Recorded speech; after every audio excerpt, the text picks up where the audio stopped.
Okay, I need to ask you something right now.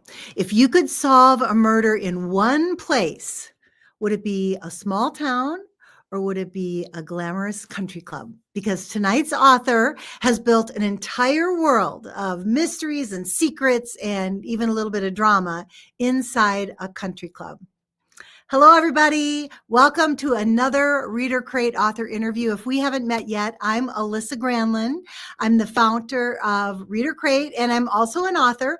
I write under the pen name Lissa Lund, and I just love connecting readers with amazing authors and amazing books, which is exactly what we're going to do tonight. We are continuing our celebration of our March crate, Grounds for Suspicion. And tonight's guest is a really fun one. Her name is Julie Mulhern, and she is a USA Today bestselling author known for her Country Club Murder series, which is a humorous, cozy mystery set in the 1970s. And this is her book, The Deep End, which we're going to be talking about tonight. And her books are full of really witty characters and vintage glamour. There's scandal, of course, and some murder. So her stories follow Ellison Russell, she's a reluctant sleuth navigating kind of that high society, the secrets and the occasional dead body. And her book, The Deep End, was featured in our March Reader Crate. So please, everybody, help me welcome Julie Mulhern. Yay! Hello, welcome. So thrilled to be here. Thank you for having me. Yes, I'm so excited to have you here. And so why don't we start real simple? We're going to have people joining us that are on every time that we do these on a Thursday night. So we're going to have some questions from our listeners. But to start off, why don't you tell us a little bit about where you're joining us from? I, like Ellison, I live in Kansas City, Missouri. Okay. And I'm from Kansas City and was fortunate enough to grow up kind of in a country club setting. And so when I was thinking about writing a mystery, I was like, well, that would be a really fun thing to do. And now I'm like 21 books in. So great. It's worked out. Now, are you still part of the country club scene? Yes, actually. Yeah. What do your friends think? They love it. All of them love it. It's I don't generally put people I know in my books unless they make me really angry, and then they go in. Right, because right? Yeah. Or I just torture them. So yeah. That's awesome. Well, so tell us, I always love to ask a little bit about what is your typical writing day, a typical day in the life of Julie? It used to be that I would get up at 5 o'clock in the morning and write until 7 and then get my kids out of the house and then go to work. I've been a full-time writer for a while. So now I get up and exercise and then I get my dogs out and then I write, until late afternoon. And that seems to work better for everybody, including the dogs. Who thought that getting 2 large dogs in our late 50s was a good idea? It was, yeah, you too? Yep. Whoops. I spend a lot of time at the dog park. Yeah, exactly. It's so fun. It's fun to meet interesting people too at the dog park. So what kind of dogs do you have? I mean, I heard them a little bit in the background. What are they? I have a Labrador, a yellow lab named Scout. And then we have a blackmouth cur who we got to keep Scout company, not realizing that he would be 4 times the work that Scout is. Oh. So Wiley is our handful. Yeah, there's always one, right? So. But the good news is that Scout hasn't eaten any more door frames since Wiley arrived. So there's that. Yeah, they can be destructive. Well, that's great. How old are they? They're both about, Scout will turn 3 in May, and I bet Wiley's about 2. So okay. Well, that's super fun. Do you ever feature the dogs in your books? Well, when I started writing the Country Club Murders, and it's been a while, I had a Weimaraner, so I gave Ellison a Weimaraner. And my Weimaraner was a handful, a complete handful. So that's what Max became. And so Max is still there. I wish Sam was still here. But we've since added a second dog because the dynamic when you have 2 dogs can lead to humor. and I love that in a mystery. So that's what I've done. So, okay, so you had a Weimaraner, so I have to ask, have you seen that movie Best in Show? I have. Okay, so was your Weimaraner like that Weimaraner? No, he was not that neurotic. I love that. I love that character, that whole sequence. I know, but I don't even know that the Weimaraner was neurotic. I think it was just its owners. Oh, totally. That's totally what it was, right? The Mhm. Weimaraner was just rolling his eyes. Like, what is going on? It's crazy. Okay, so let's get back to talking about mysteries. All right. So, and I see we've got some people joining us, and let me just say hi, Wanda. So glad you're here. Thank you. And anybody else who's joining in, please, put a little comment so I can say hello to you. So glad you're here, Wanda. All right. So I know that because I snooped on you, I kind of did a little bit of research on you, Julie. So I know you've loved mysteries your whole life, from like Nancy Drew to Agatha Christie. So how did that kind of turn into you writing your own series? Where did this all begin for you?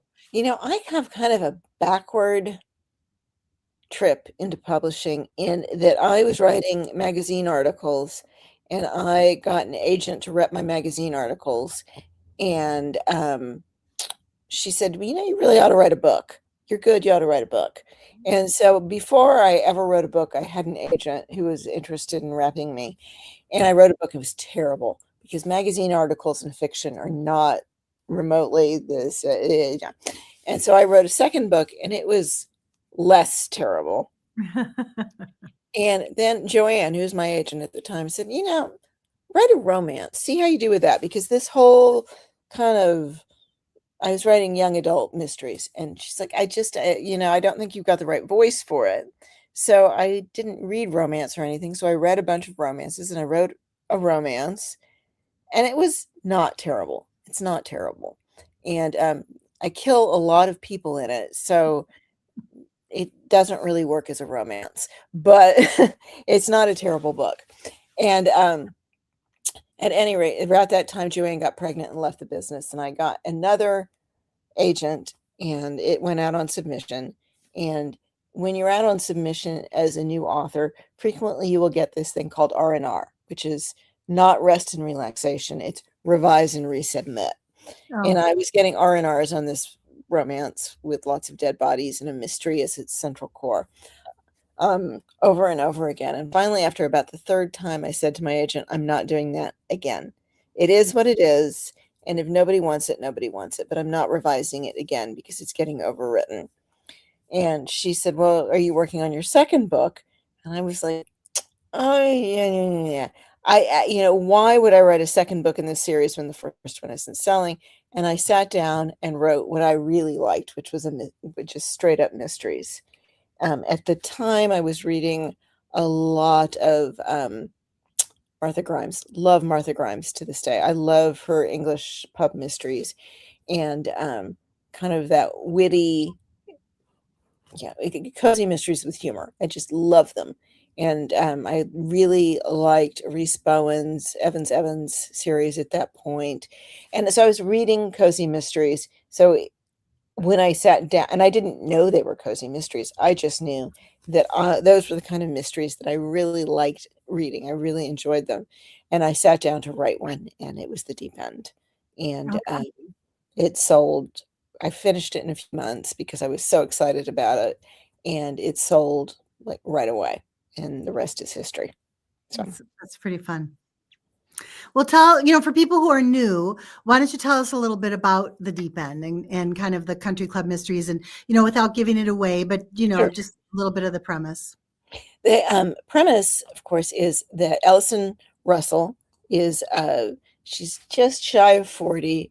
She's an artist in 1974 in Kansas City, and she has committed the cardinal sin of making more money than her husband. Oh, yeah. And he is not exactly a great husband, and they have decided, as couples sometimes do, that they're going to stay together until their daughter or their child graduates from high school, and then when she's out of the house, they can get divorced. So they're just kind of holding on. And Ellison gets up and goes to the country club every morning to go swimming, and frequently it's in the dark. And the deep end starts with Ellison swimming into a body. And unfortunately for Ellison, it's the body of her husband's mistress. Ooh. So she's immediately a suspect in her murder, and it kind of just goes from there.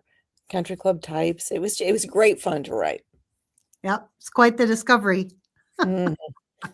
Yeah, and I am not a swimmer, but I have friends who are like, that is so creepy because I'm there in the dark before the lights are on in the pool, and that could happen.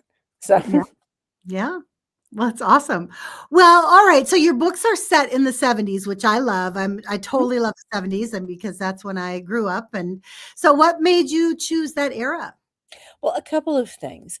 I really like an era where things change for women, like Mm, drastically change for women. And the 1970s were certainly that. Um, 1970, it wasn't until 1974 actually that women could get credit cards in their own names.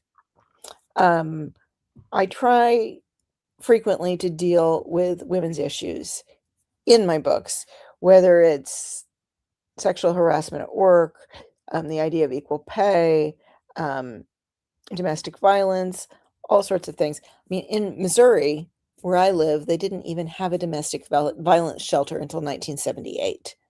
mm, The stock response for policemen, if they were called on a domestic dispute, was just try and be nicer. Like it was the woman's fault and she wasn't being nice enough. And somehow, if she were only more amenable, her husband wouldn't hit her.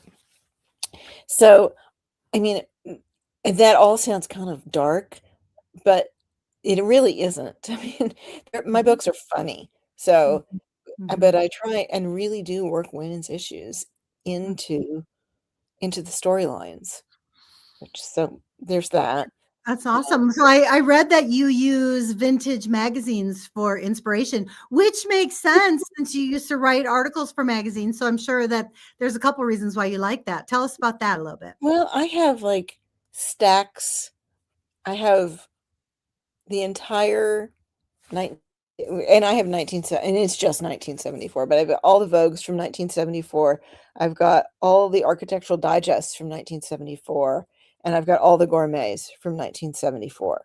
Oh, Because if I'm gonna plan a luncheon and I want it to be 1970s food, it's really easy to open up a gourmet and be like, what the heck is that? I guess they're having it, kind of thing.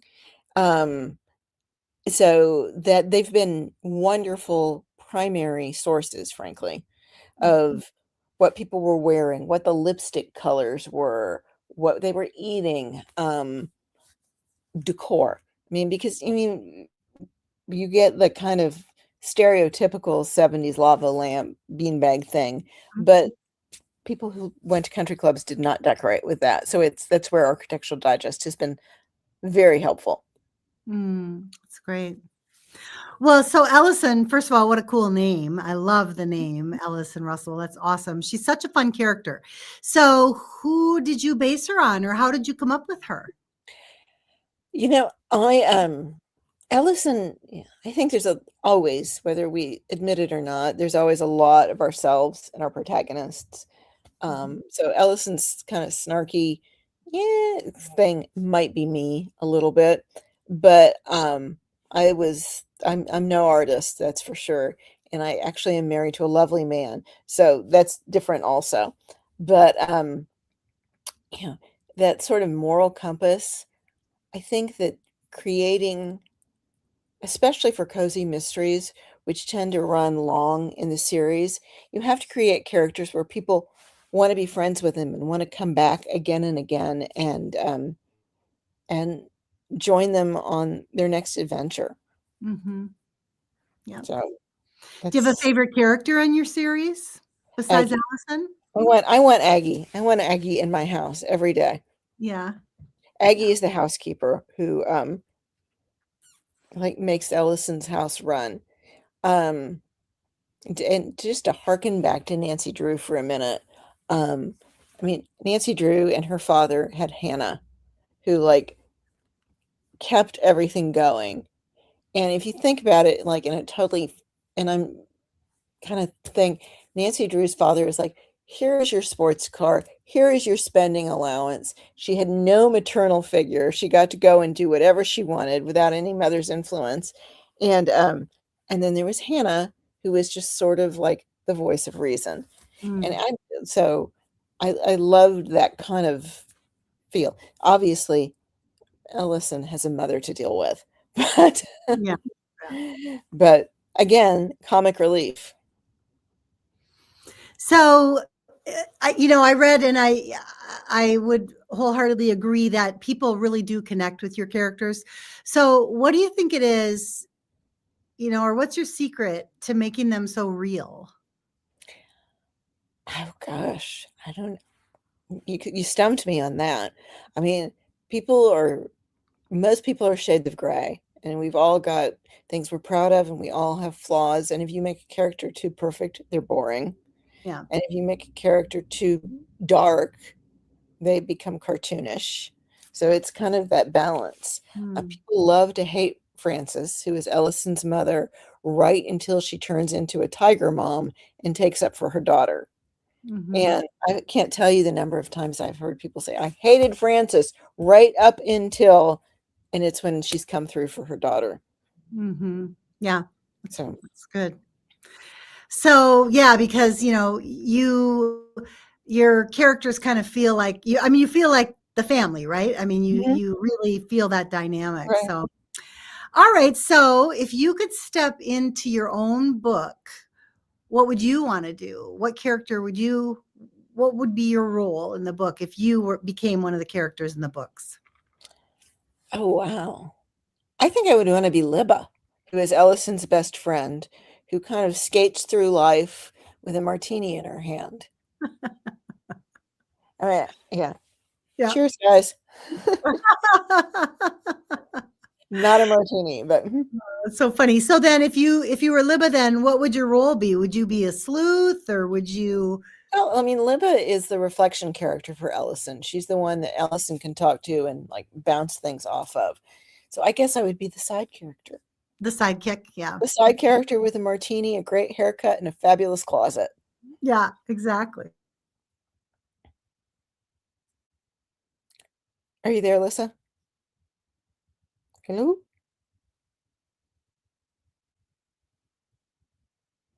Lissa?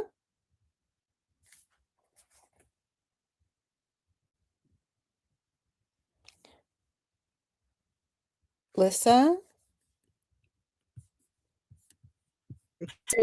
There we go. Yeah, it's kind of, Okay. I'm here. Hold on. Can you hear me? I can hear you now. Can you hear me now? I don't Yep. know. Okay. Oh, there we go. I don't know what was going on. So, are your writing style, are you a plotter or a pantser? Do you outline it all, or tell us about that? I write to plot points. So I, you know, basically 10% of the way, yeah.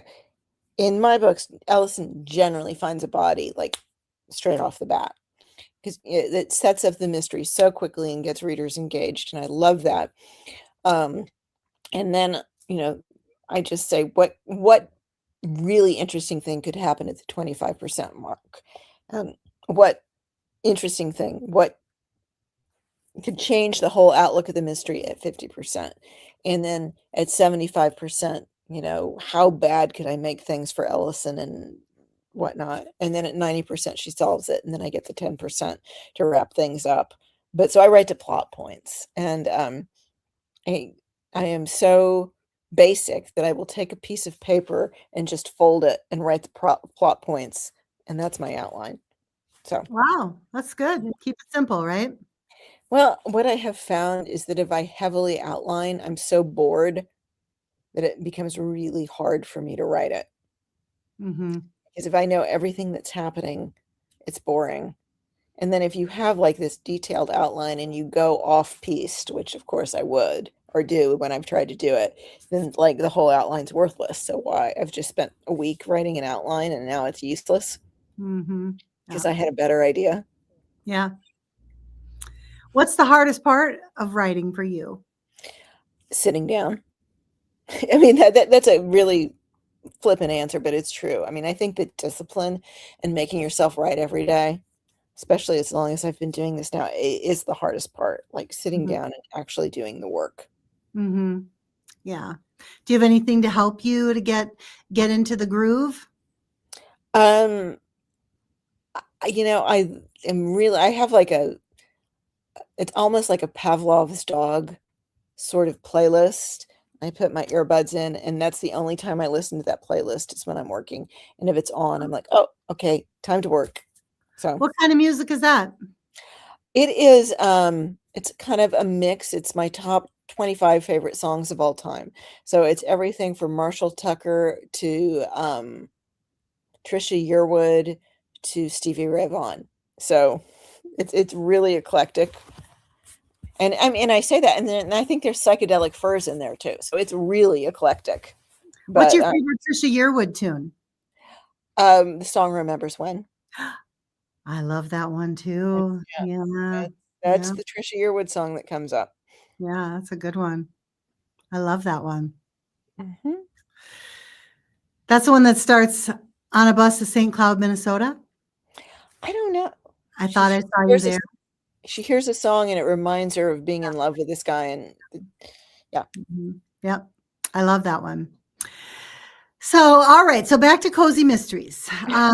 So what kinds of things do you do to try to keep them cozy, or do you even think about it? Is it just so natural for you that you don't have to think I about don't it? really even think about it anymore. I mean, Mhm. there's certain rules and expectations with a cozy mystery.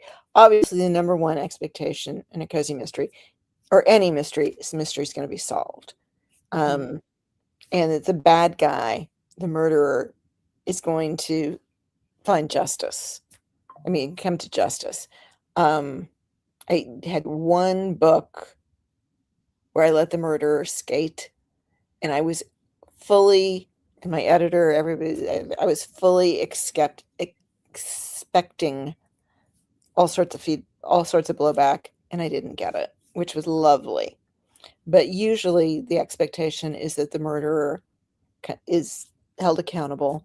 And in a cozy mystery, we try not to do any open door sex, and then we try and avoid too much swearing.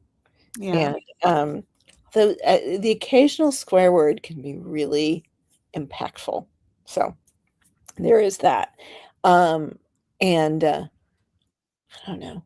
I I kind of don't even have to think about anything else. I mean, it just I've been doing it long enough. The 21st Country Club Murder will come out in September, and I've been writing them long enough that I really just don't even have to think about like the confines of cozy genre. So what year did this first one come out here? Let's see. 2015. Okay. All So right. you got the second edition, which Okay. says 2020. Yeah, But and mine is signed. Mine is signed. ooh, I love it. So why do you think, it feels like, and maybe, I don't know, it just seems to me like cozy mysteries are really popular right now. Do you think the genre has become more popular, or, what do you think is going on there? well, I think that when the world goes to hell, um, and life is confusing, it's really nice to be able to read a book where everything gets tied up in a neat little bow. Yeah. And the bad guy goes to jail, and there's justice, and you know, people I think enjoy that. Yeah. Yeah, I I agree with really that. do. So And well, what are you working on right now? I right now I'm working on the edits for the second book in my Freddie Archer series, which will be called Crimes of Fashion and will be out in December. What was book one in that? Murder in Manhattan. Okay, that's what I thought. Okay, yeah. So that was set. Is that one set in the 1920s? 1920s. Yeah. 1920s Okay. New York. Yeah. Mhm. Tell us more. Tell us more about that series. So, it's so much fun. Freddie Archer, who is the main character, is based on a real, like, life columnist from The New Yorker whose name was Lois Long, and Lois was just wild as a March hare and wrote beautifully. I fell in love with her prose, and I wish that Lois and I could have been friends. I mean, she was amazing. And since we can't be friends because we're separated by 100 years, I recreated her in fiction, so I get to hang out with her. But Oh, she was this free spirit, incredibly talented, incredibly wry and witty and observant. And I thought, what a great character for an amateur sleuth. I mean, like, that would be like the perfect amateur sleuth. She goes out to speakeasies and clubs and notices people and notices what's happening. And I loved it. And so there was Freddie. so you're on book 2 there for that. Okay. Mhm. Okay. So do you think that one's going to be a long series like your Deep End series? Well, I sure hope so. Okay. That's the plan. Okay. Yeah, that's the plan. That's great. Awesome. Okay. Well, let's see here. I'm trying to think. What is the best way for readers to be in touch with you besides getting your books? Is there a place you prefer for them to reach out and connect? I am, back in the day when I got started, everybody was like, pick one. And I picked Facebook. So I am on Facebook. Okay. And Julie Mulhern, her author. And then there is a readers group called the Country Club. I think the Country Club Murders group. And I can send you the link, Alyssa, if you want to post it later. Yeah. But those are the best ways to kind of get in touch with me if you want to kind of keep up on new releases and sales and all that kind of stuff. Yeah, that's super fun. Do you have a newsletter or anything like that I people can be do. part I of? do. And I have so many newsletters. So I have 2 newsletters. One is for the Country Club Murders and one is for the 1920 series. You can do one, either or both, but they come out they alternate every Tuesday, whether it focuses on Ellison or Freddie. And then I have a Friday newsletter, which is just free books every Friday that you can ebooks. So I have friends who have free books and they let me know, and I post one every Friday. Great. Okay. That's awesome. And we can find out about all of that in the Facebook group or I think if you sign up for my newsletter, you're automatically kind of signed up for everything. And it turns okay. Yeah. No, I'm not going to turn a light on. That made it worse. Yeah. Okay, good. Well, let's see here. I think that was all the questions that I had. I just sort of wanted people to get a chance to meet you, and just because I was so excited to feature you in ReaderCrate in March. I mean, it was just so much fun, especially just because you are so accomplished and, you've written so many books, and I was just so grateful for you to be a part of it. So thank you. Oh, thank you. Yeah, and thanks for being here. Oh, it was delightful. So fun talking to you. Thanks so much. Thanks.